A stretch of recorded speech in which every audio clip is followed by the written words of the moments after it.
تو اس گھر کا نگہبان کون ہے؟ اس گھر کا نگہبان اللہ ہے۔ یہ تو چند باتیں تھیں کعبۃ اللہ کے تعلق سے، خانہ کعبہ کے تعلق سے۔ آئیے بچے ہوئے وقت میں ہم آتے ہیں اب بیت المقدس کی طرف۔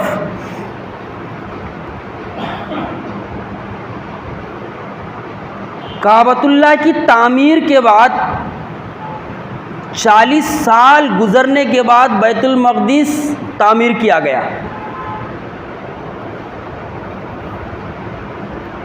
کعبۃ اللہ کی تعمیر کے بعد 40 سالوں کے بعد بیت المقدس تعمیر کیا گیا۔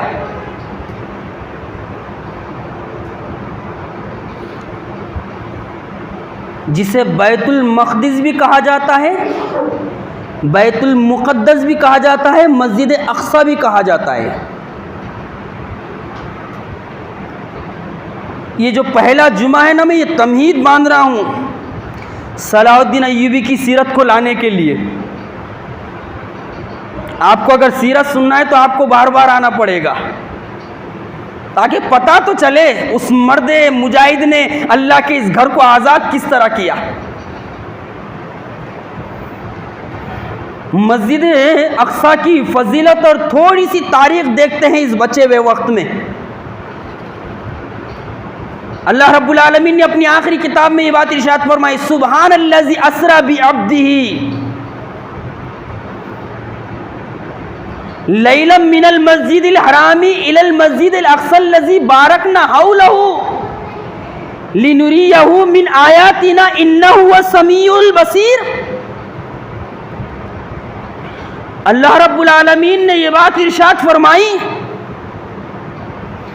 پاک ہے وہ اللہ تعالی جو اپنے بندے کو رات ہی رات مسجد حرام سے مسجد اقصی تک لے گیا، جس کے آس پاس ہم نے برکت دی، اس لیے کہ ہم اسے اپنی قدرت کے بعض نمونے دکھائیں۔ یقیناً اللہ تعالیٰ خوب سننے والا اور دیکھنے والا ہے۔ یہ 15ویں پارے کی پہلی آیت ہے جس میں معراج کے سفر کا ذکر کیا اللہ رب العالمین نے۔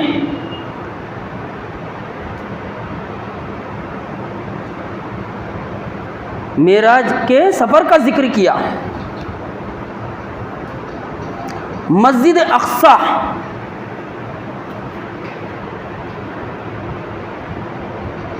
اقصی کسے کہتے ہیں؟ اقصی کہتے ہیں دور والا یا دور والی۔ اس کو مسجد اقصی اس لیے کہتے ہیں کہ یہ مسجد حرام سے بہت زیادہ دور ہے، اسی لیے اس کو مسجد اقصی کہتے ہیں۔ اور اسی کو بیت المقدس بھی کہتے ہیں، تقدس والا گھر، مقدس گھر۔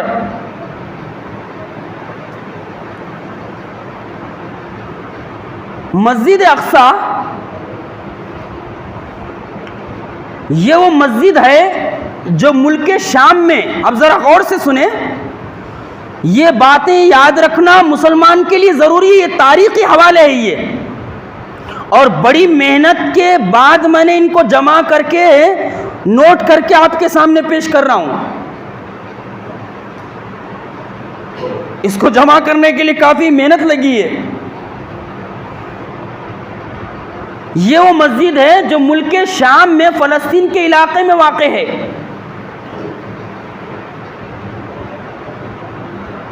پھر اس کو مقدس اس لیے کہا جاتا ہے کہ یہ جگہ بہت زیادہ پاک ہے۔ اس جگہ کو مقدس کیوں کہا جاتا ہے؟ بیت المقدس، کیونکہ یہ جگہ بہت زیادہ پاک ہے، اور فلسطین یہ انبیاء کی سرزمین رہی ہے، فلسطین انبیاء کی سرزمین رہی ہے۔ فلسطین میں سینکڑوں انبیاء آئے، یہ انبیاء کا مرکز بھی رہا ہے فلسطین، اور انبیاء کا مدفن بھی رہا ہے۔ فلسطین انبیاء کا مرکز بھی رہا ہے، مدفن بھی رہا ہے، یعنی یہاں پر بہت سارے انبیاء آئے اور یہاں پر بہت سارے انبیاء کی قبریں بھی ہیں، دفن ہیں بہت سارے انبیاء۔ اسی لیے اس کو مقدس زمین کہا جاتا ہے، مقدس سرزمین کہا جاتا ہے، جس پر آج مٹھی بھر کے یہودی قابض آ چکے ہیں۔ یہ مٹھی بھر کے ہے یہ۔ اور میں اس سے پہلے یہ بات آپ کے سامنے رکھی تھی کہ یہ جو بیت المقدس ہے یہ ہمارا قبلہ اول ہے، یہ قبلہ اول ہے۔ یہ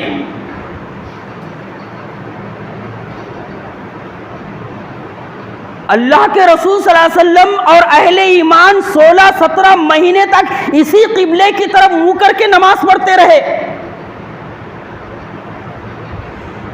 جب اللہ رب العالمین کا حکم آیا، اے پیغمبر صلی اللہ علیہ وسلم، ہم تمہارا چہرہ آسمان کی طرف اٹھنا دیکھ رہے ہیں، اب اپنا چہرہ آپ قبلے کی طرف پھیر دیجئے جو بیت اللہ ہے۔ 16-17 مہینے تک اللہ کے رسول صلی اللہ علیہ وسلم اور صحابہ کرام اسی قبلے اول کی طرف منہ کر کے نماز پڑھتے رہے، اسی لیے یہ قبلے اول بھی ہے ہمارا۔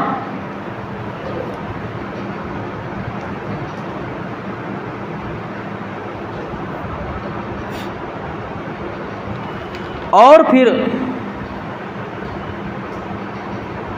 یہ دنیا کی دوسری مقدس مسجد ہے، یہ دنیا کی دوسری مقدس مسجد ہے۔ پہلا اللہ کی عبادت و بندگی کے لیے گھر بنایا گیا مکہ میں کعبۃ اللہ، خانہ کعبہ۔ اس کے 40 سال کے بعد بیت المقدس مسجد اقصی بنائی گئی۔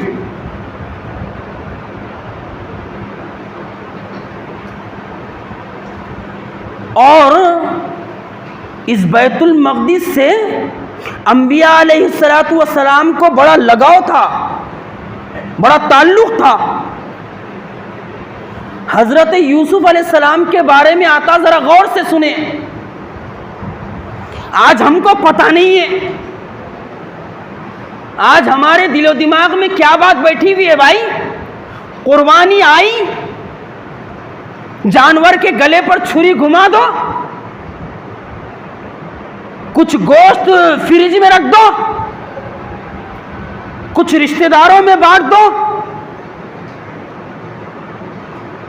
بچا ہوا غریبوں میں دے دو، کچھ کے کباب ڈال دو، کچھ کا اچار بنا کر رکھ دو۔ کر سکتے، منع نہیں ہے، کر سکتے، منع نہیں ہے، لیکن ہم نے قربانی کا تو یہی مقصد سمجھا ہے۔ ہم نے وہ پوری سیرت، وہ پوری تاریخ، وہ پوری ہسٹری جاننے کی کبھی ضرورت ہی محسوس نہیں کی کہ آخر قربانی کے پیچھے کیا فلسفہ چھپا ہوا ہے،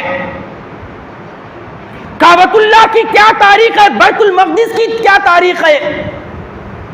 ہم کعبۃ اللہ کو بھی مانتے ہیں اور ہم بیت المقدس کو بھی مانتے ہیں۔ بیت المقدس کو مانتے ہیں تو کیوں مانتے ہیں؟ بیت المقدس کو بنایا کس نے؟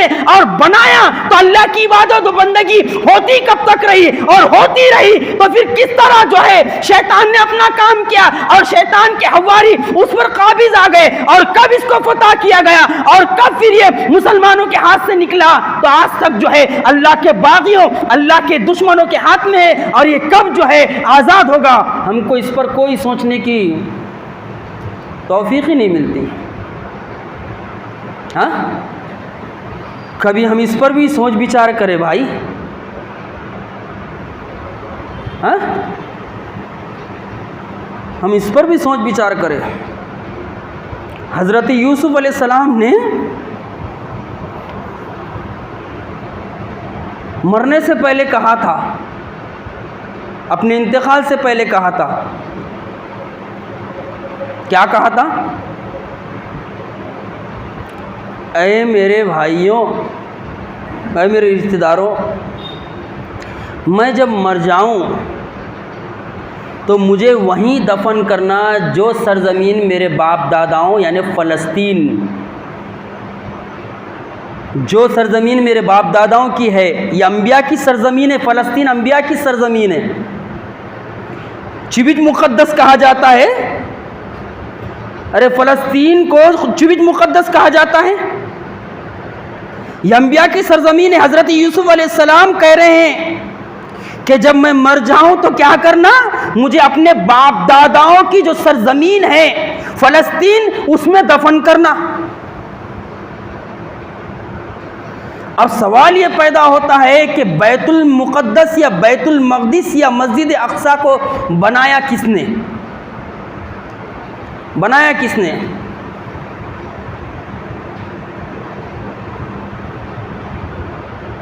ایک روایت آئی ہے، ذرا غور سے سنیں۔ یہ المنذری، امام منذر نے اس روایت کو نقل کیا ہے۔ اس روایت کی روح سے علماء کرام کہتے ہیں، محققین کہتے ہیں، تحقیق کرنے والے، کہ بیت المقدس کو یا بیت المقدس کو یا مسجد اقصی کو حضرت سلیمان علیہ السلام نے تعمیر کیا۔ روایت کیسی ہے، ذرا غور سے سنیں۔ اللہ کے رسول صلی اللہ علیہ وسلم نے فرمایا، جب حضرت سلیمان علیہ السلام بیت المقدس کی تعمیر سے فارغ ہو گئے، حضرت سلیمان علیہ السلام بیت المقدس کی تعمیر سے فارغ ہو گئے، جب تعمیر کر لیا بیت المقدس کو تو انہوں نے 3 دعائیں کی، اور علماء محدثین کہتے ہیں یہ حدیث صحیح ہے۔ حضرت سلیمان علیہ السلام نے بیت المقدس کی تعمیر کے بعد 3 دعائیں کی۔ سب سے پہلی دعا کیا ہے؟ اللہ کے رسول صلی اللہ علیہ وسلم فرماتے ہیں کہ حضرت سلیمان علیہ السلام نے سب سے پہلے یہ دعا کی کہ اے اللہ، تو مجھے ایسا فیصلہ کرنے کی صلاحیت دے، اے اللہ تو مجھے ایسا فیصلہ کرنے کی طاقت اور قوت دے جو فیصلہ تیرے فیصلے کے مطابق ہو۔ یعنی رب العالمین حضرت سلیمان علیہ السلام دعا کر رہے ہیں، اللہ تیرے گھر کو میں نے تعمیر کر لیا ہے، تیرا حکم تھا کہ میری عبادت و بندگی کے لیے گھر تعمیر کیا جائے، اے اللہ میں نے اس گھر کو تعمیر کر لیا ہے، اب میں تجھ سے دعا کرتا ہوں۔ وہ دعا کیا ہے؟ دعا یہ ہے کہ اللہ مجھے وہ قوت اور طاقت دے کہ میں تیرے فیصلے کے مطابق فیصلہ کروں، یعنی جس طرح تو چاہتا ہے تیرے بندوں کے درمیان میں ویسا ہی فیصلہ کروں، میں انصاف کے ساتھ فیصلہ کروں۔ حضرت سلیمان علیہ السلام نے سب سے پہلے یہ دعا مانگی۔ پھر اللہ کے رسول صلی اللہ علیہ وسلم فرماتے ہیں کہ حضرت سلیمان علیہ السلام نے دوسری دعا کیا مانگی؟ دوسری دعا یہ مانگی، اے اللہ مجھے ایسی بادشاہت عطا فرما، اے اللہ مجھے ایسی حکمرانی عطا فرما کہ میرے بعد کسی اور کو ایسی حکمرانی نہ ملے، ایسی بادشاہت نہ ملے۔ یہ حضرت سلیمان علیہ السلام کی دوسری دعا تھی جو انہوں نے اپنے پروردگار یعنی اللہ رب العالمین سے تعمیر بیت المقدس کے بعد مانگی، اے پروردگار عالم مجھے ایسی بادشاہت عطا فرما، ایسی حکمرانی عطا فرما کہ میرے بعد ایسی حکمرانی کسی اور کو نہ ملے۔ اور اللہ رب العالمین نے کس طرح دعا قبول فرمائی دیکھیے۔ تیسری دعا کیا تھی؟ تیسری دعا یہ تھی، اے اللہ اس مسجد میں یعنی بیت المقدس میں، بیت المقدس میں، مسجد اقصی میں، اللہ اس مسجد میں جو بھی نماز پڑھنے کے لیے آئے، دیکھیے بیت المقدس میں نماز پڑھنا معمولی بات نہیں ہے، بہت زیادہ ثواب کا کام ہے۔ اللہ کے رسول نے ایک مرتبہ فرمایا، کعبۃ اللہ میں ایک نماز پڑھنا 1,00,000 نمازوں کے برابر ہے، اور میری اس مسجد نبوی میں ایک نماز پڑھنا 1,000 نمازوں کے برابر ہے، اور اللہ کے گھر بیت المقدس میں نماز پڑھنا 500 نمازوں کے برابر ہے۔ اب حضرت سلیمان علیہ السلام اللہ تعالیٰ سے تیسری دعا کیا کر رہے ہیں، اے پروردگار عالم جو بندہ بھی تیرے اس گھر میں نماز پڑھنے آئے اور جب وہ نماز پڑھ کے نکلے تو ایسے نکلے جیسے ماں کے پیٹ سے بچہ نکلتا ہے، جب ماں کے پیٹ سے بچہ نکلتا ہے تو گناہوں سے پاک ہوتا ہے. ماں کے پیٹ سے جب بچہ نکلتا ہے تو اس کے اوپر کوئی غلیظی گندگی ہوتی نہیں، مطلب وہ گناہوں کی گندگی میں لت پت نہیں ہوتا.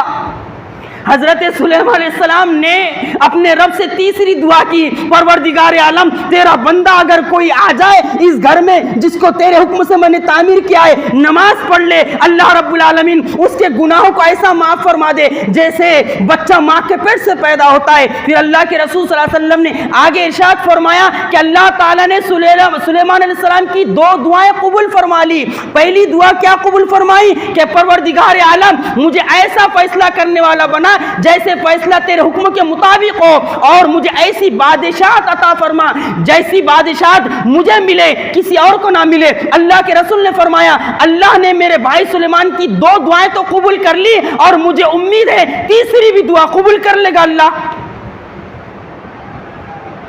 تیسری بھی دعا قبول کر لے گا.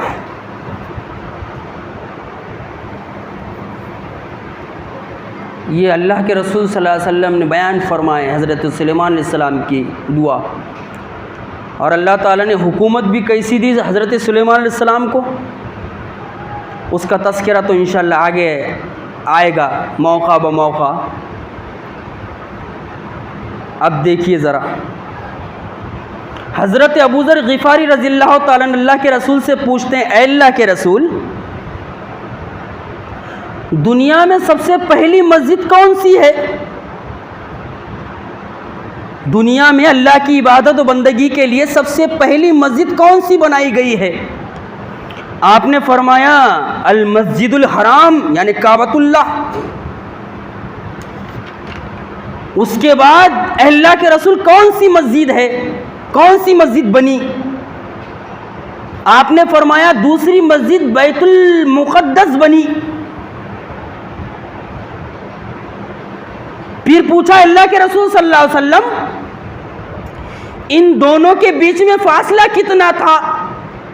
بیت اللہ کو جب اللہ نے حکم دیا تعمیر کرنے کا اور جب بیت المقدس تعمیر ہوا، ان دونوں کے درمیان کتنے سالوں کا فاصلہ تھا؟ تو اللہ کے رسول صلی اللہ علیہ وسلم نے فرمایا 40 سالوں کا فاصلہ تھا. بیت اللہ کے تعمیر کیے جانے کے بعد 40 سال کے بعد اللہ کے حکم سے بیت المقدس تعمیر کیا گیا.